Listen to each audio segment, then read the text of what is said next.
Welcome to Novelist Spotlight. This is Mike Consul, your host. In addition to being the host of this podcast and interviewing novelists, I am a novelist myself. I have 2 published novels. I hope you will buy them, I hope you will read them, and I hope you will thoroughly enjoy them.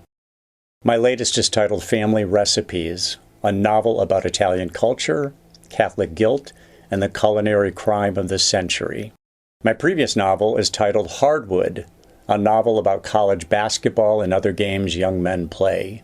And that story deals with issues ranging from depression and racism to sex, religion, and university politics. Both of those novels are listed in the episode notes. Now, on with our program. This is Mike Consul. In the spotlight is Ainslie Hogarth. She is the author of 3 novels. Her latest is titled Motherthing, and it has been named by Cosmopolitan magazine as the best horror novel of all time and the best book of the year by the New York Times and the Canadian Broadcasting Corporation and KOBO. I think I got that straight. Did I, Ainslie, that it's the best book of the year by all 3 of those organizations?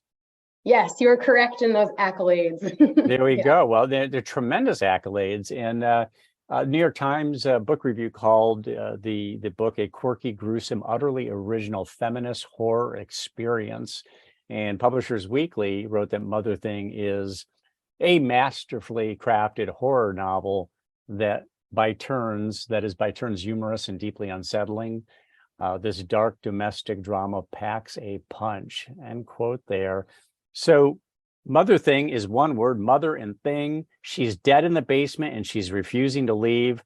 You know, Ainslie, what kind of relationship do you have with your mother-in-law? I have to ask. Whoa.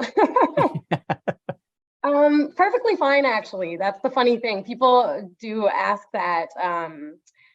It's more about, I obviously know that that's a pretty common trope, I guess, the monster-in-law. So Yeah. I was drawing more on that than my own relationship with my mother-in-law. So, just in terms of, rather than my reading kind of the dust cover notes, why don't you just go ahead and frame what the novel's about for our listeners?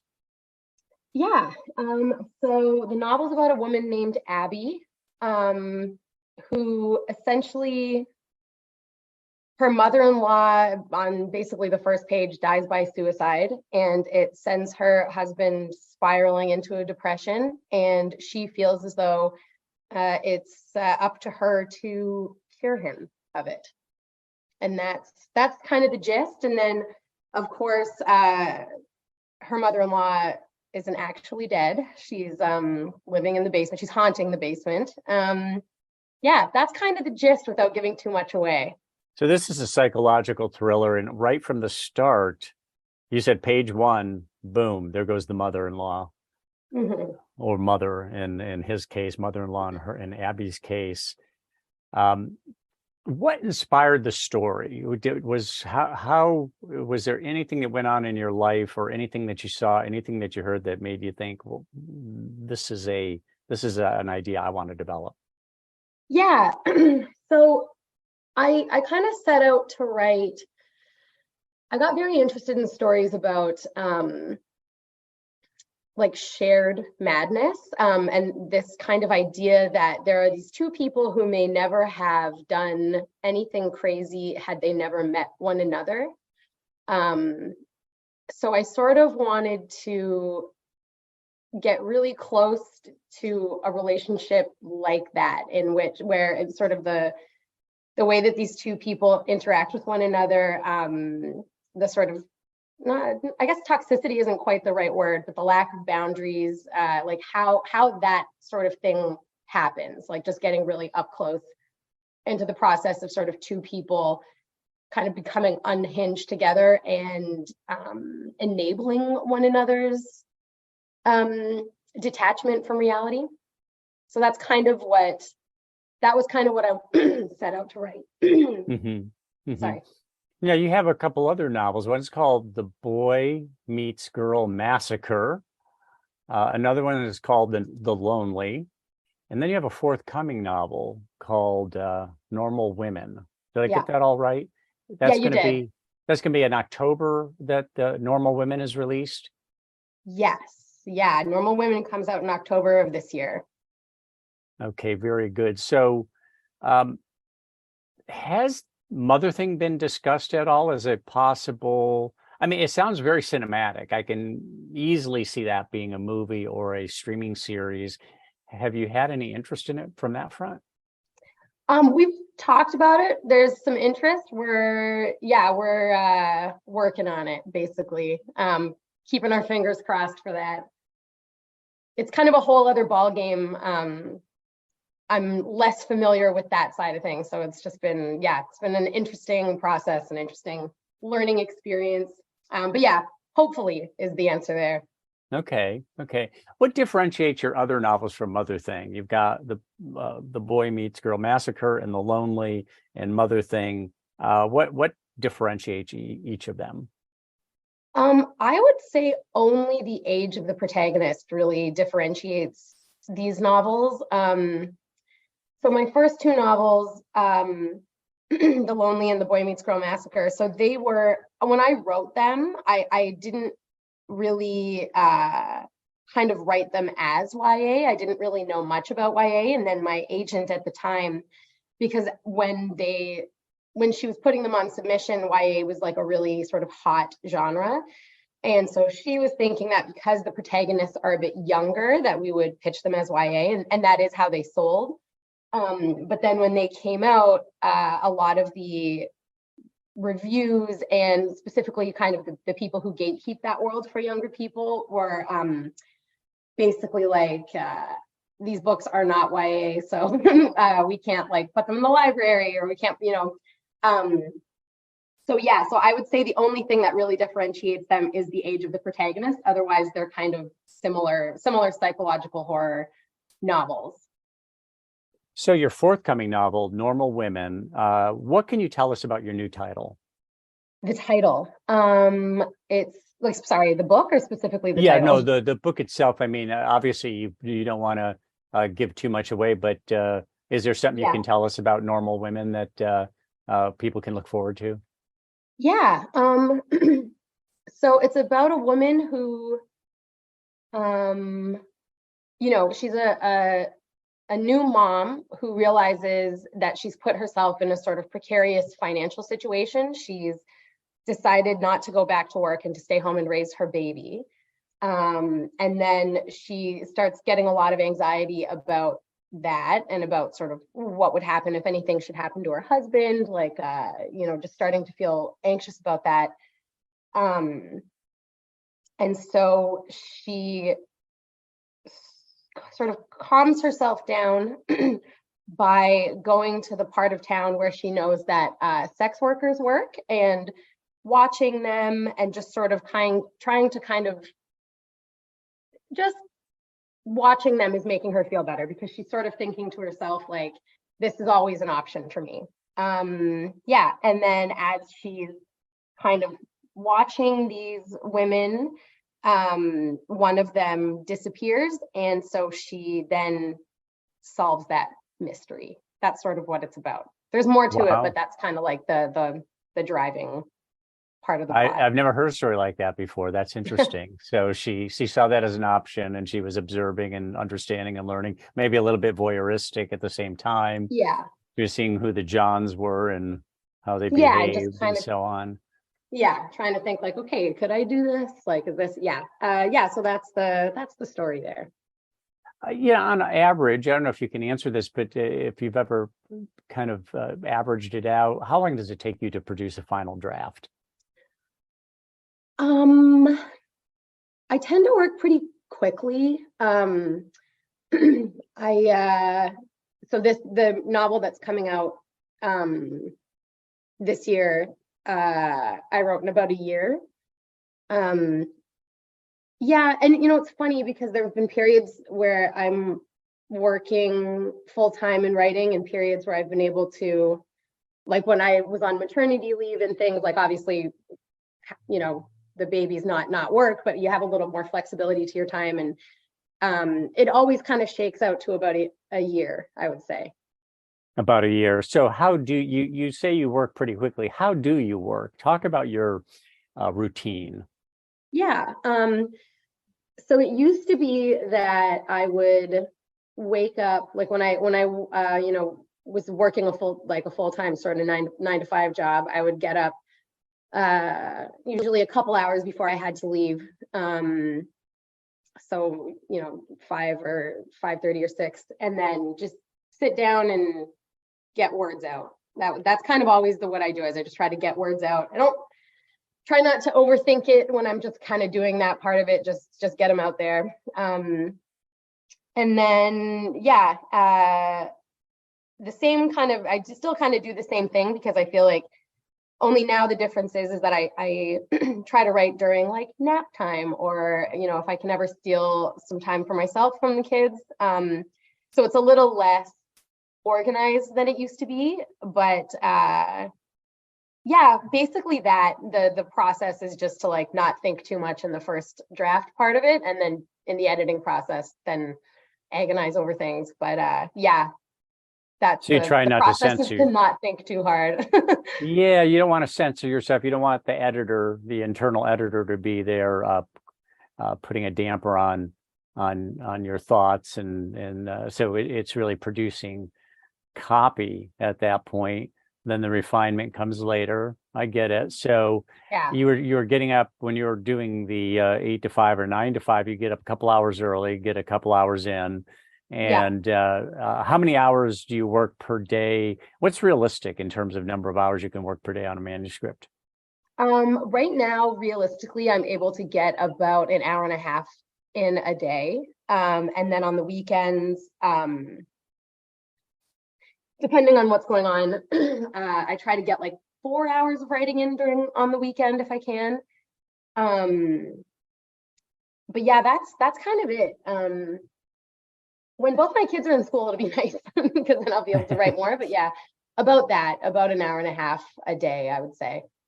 Why horror versus some other genre or just general fiction? What attracted you to writing horror novels? That's a good question. I mean, I suppose it's as simple as that's what I like to consume as well, is horror. I also just think it's such a compelling genre. I like its capacity to communicate, grief, for example, as in the case of Motherthing, or it's just, I think when you're not bound by, I guess, like reality in a way, you just can so much more effectively communicate those things that are really hard to describe. Do you write about the things that scare you? Are there things that scare me? Yeah. Do you write about the things that frighten you, or are these not necessarily things that would be part of a nightmare for you? No, I mean, obviously, if it was happening in your life, it would be a nightmare, but not the kind of, not necessarily the kind of thing that you would fret over. Yeah, I would say, yeah. I mean, the thing that's funny, I remember I had this conversation with another in another interview about horror writers, and I think I can't remember exactly how he framed the question, but basically like whether horror writers are sort of like more scared than the average person, or sort of maybe a little more fearless, and I think probably I probably am. Yeah, these things all definitely scare me, and I would say probably I spend more time than the average person thinking about the things that scare me, and kind of putting myself in my head in sort of those scary spots, I guess. Yeah, so I would say yes. These are all things that do scare me. The book, I'm working on a book right now that I can't really say too much about, just because it's sort of it's in a nebulous state, but the book I'm working on right now is definitely about is very firmly just a thing that terrifies me, and so I'm writing about it. I see. Okay, so something bad happening to your kids is basically, that's kind of what I'm writing about now. Yeah, I get it. So What about your influences? Who in the genre were major influences for you? Honestly, Stephen King is a huge influence. Shirley Jackson is a huge influence. Mhm. Yeah, and then as far as just like sort of writing influences, not specifically to horror,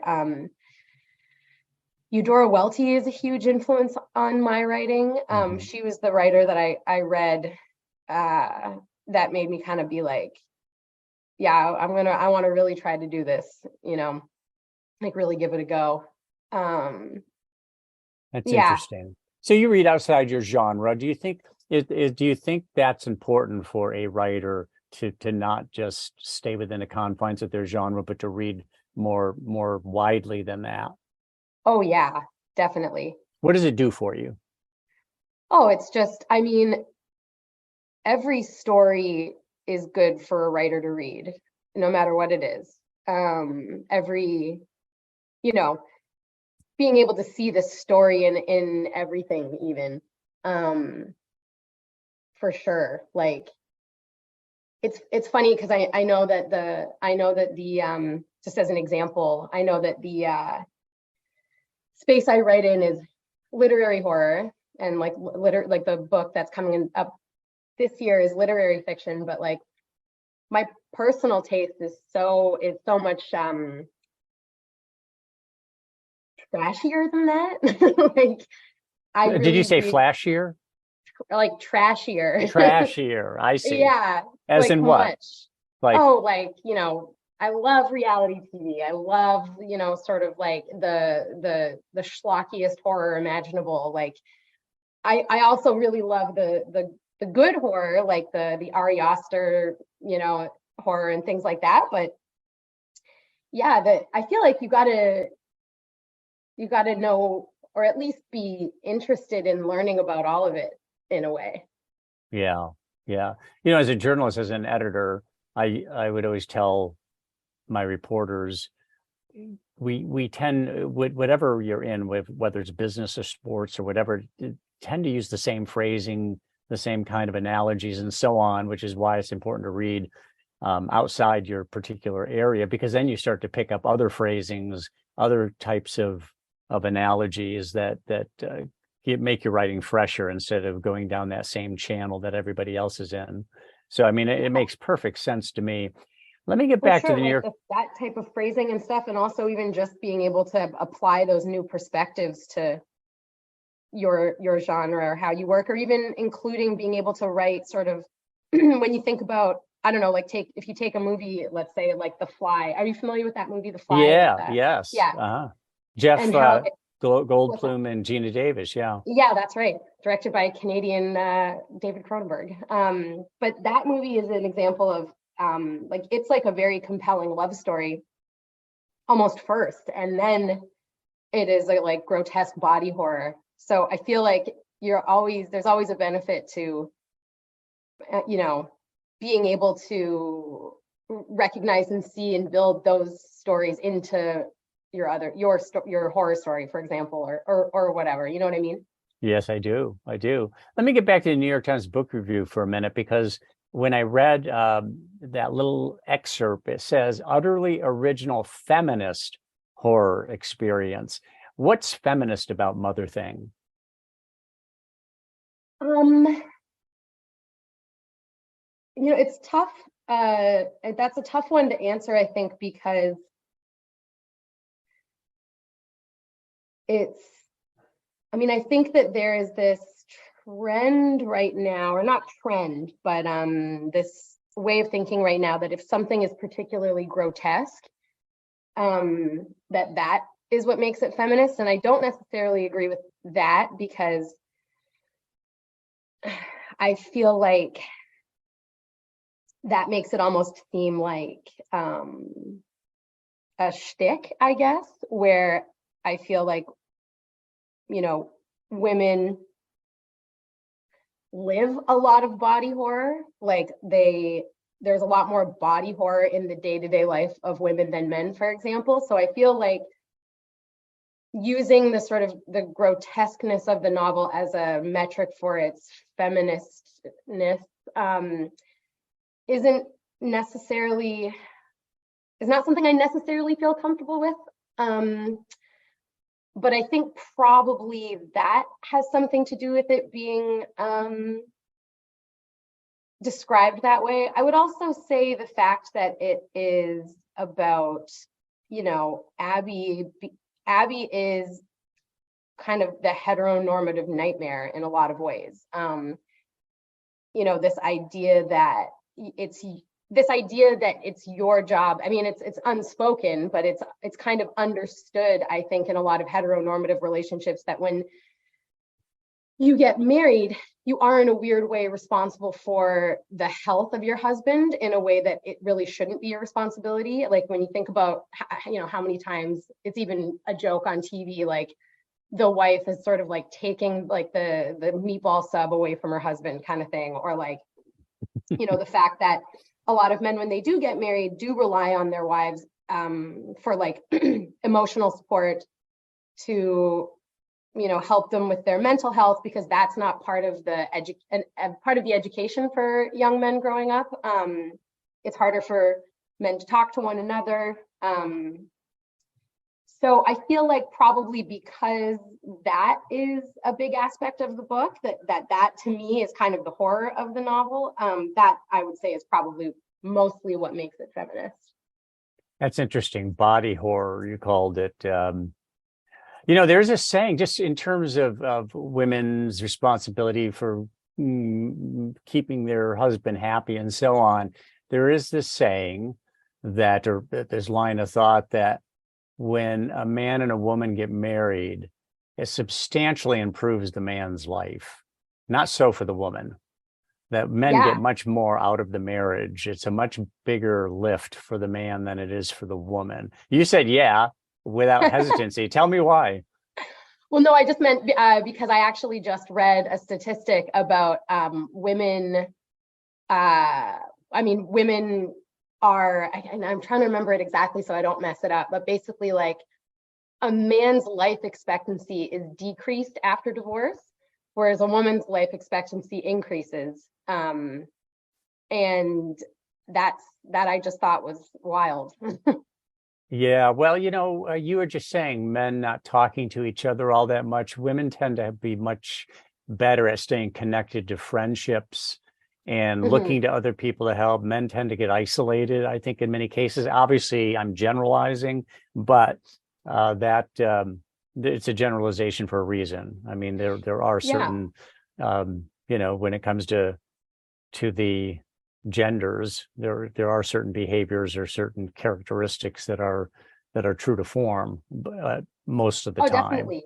I think that like loneliness, I find it very, I do find it sad. I think that loneliness is sort of like an unspoken, you know, epidemic in a way with men. Like I think that it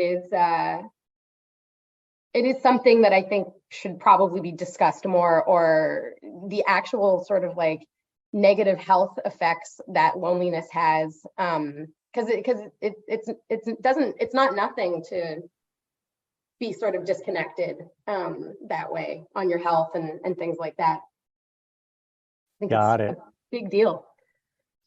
So when you're writing, do you ever do you play music? Do you listen to any other kind of sound, or do you work in silence? I used to listen to music. Now that I write during nap time, it's like dead silence so that my son doesn't wake up.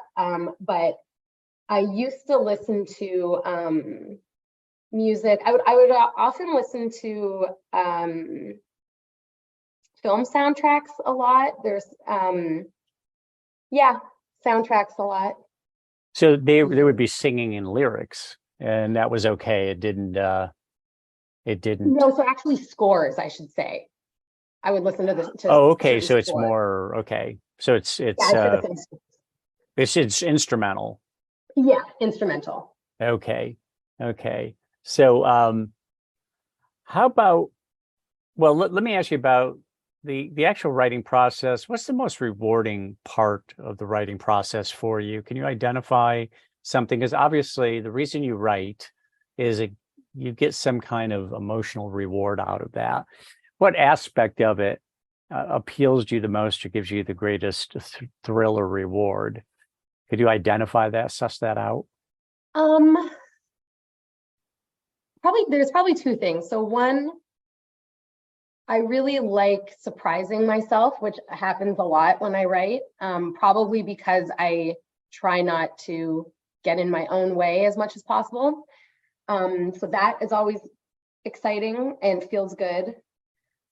And then so something comes out of you. You're saying something comes out of you that surprises you, something that you weren't expecting, something that's delightful, whether it's some great turns of phrase or a great idea or new affectation like a turn of character, phrase or something about the character. That I obviously is something that had been kind of percolating somewhere, but when those kind of come out, that is always a really great experience. And then also I really like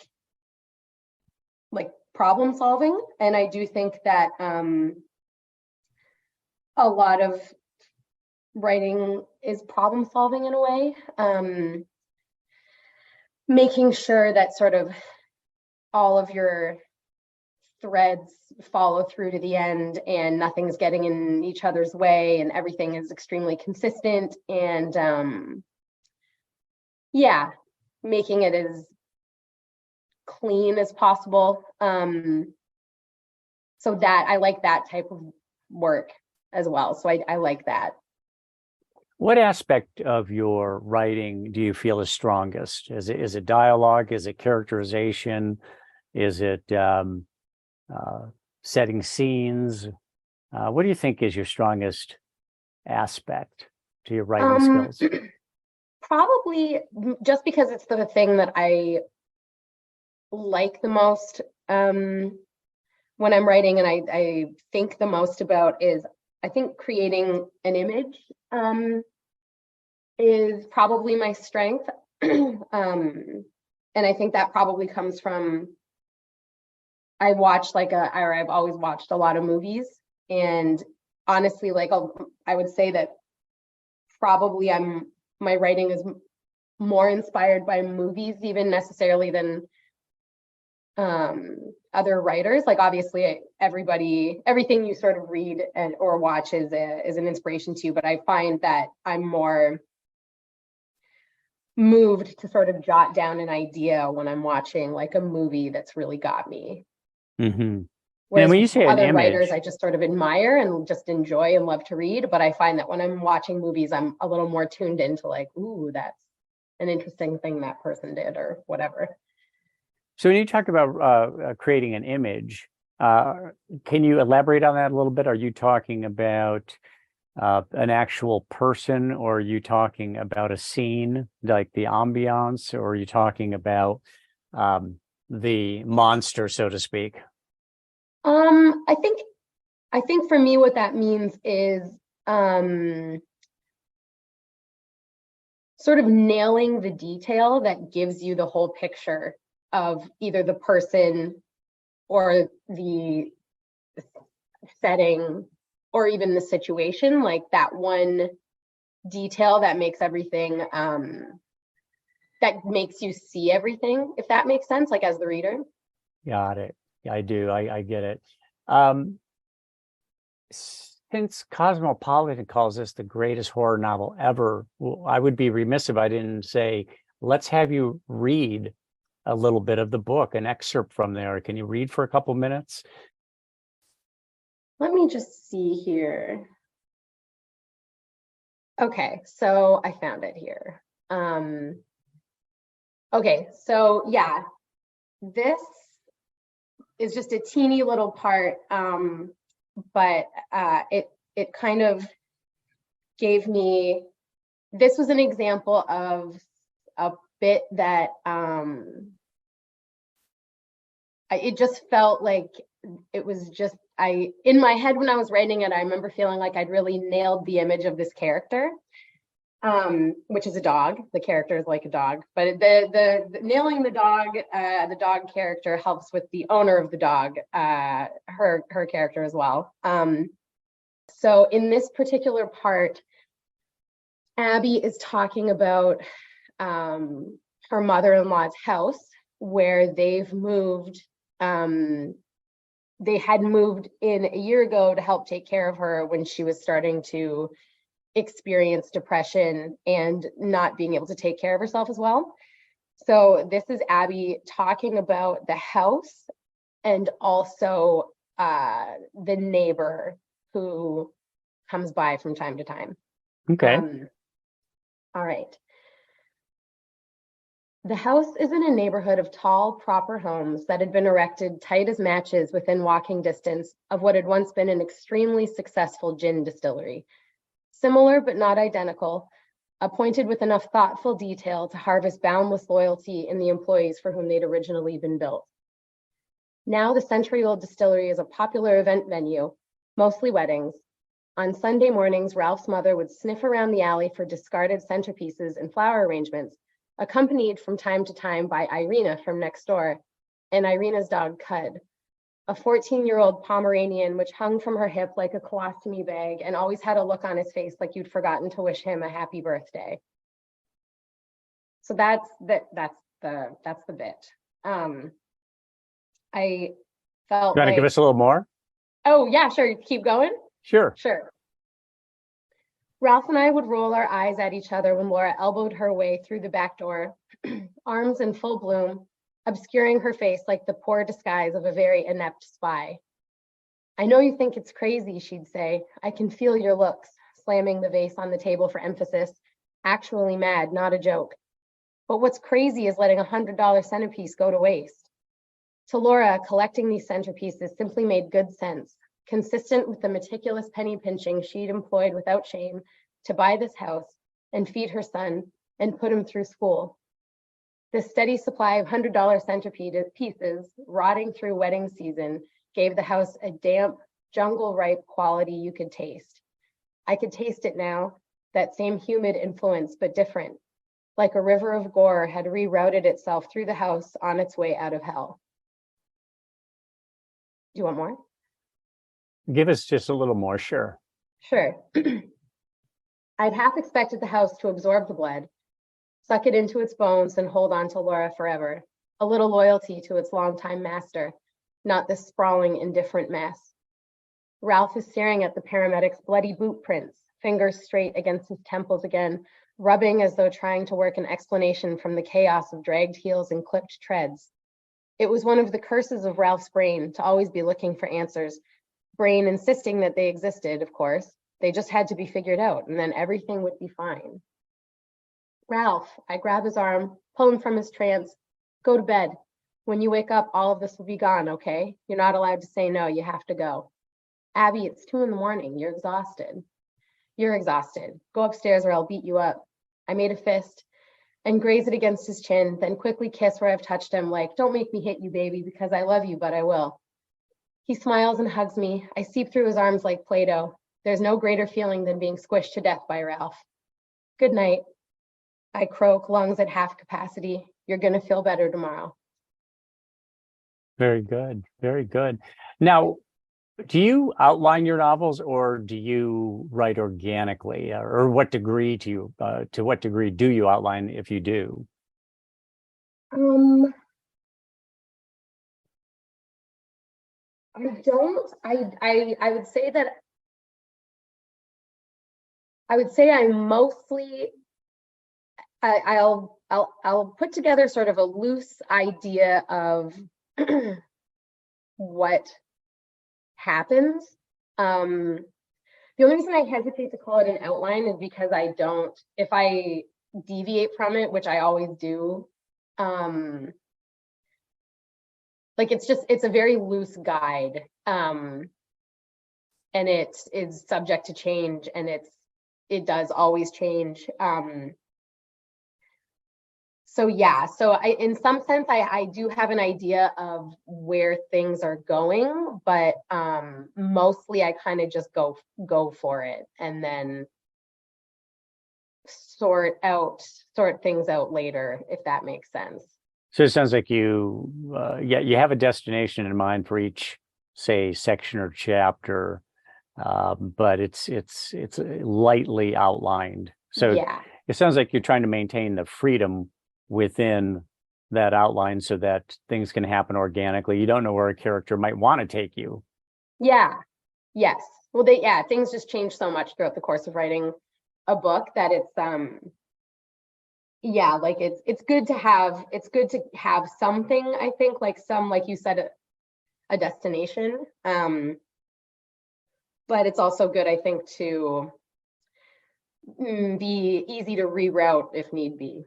Mm-hmm. Now, what is the best piece of career advice you ever received?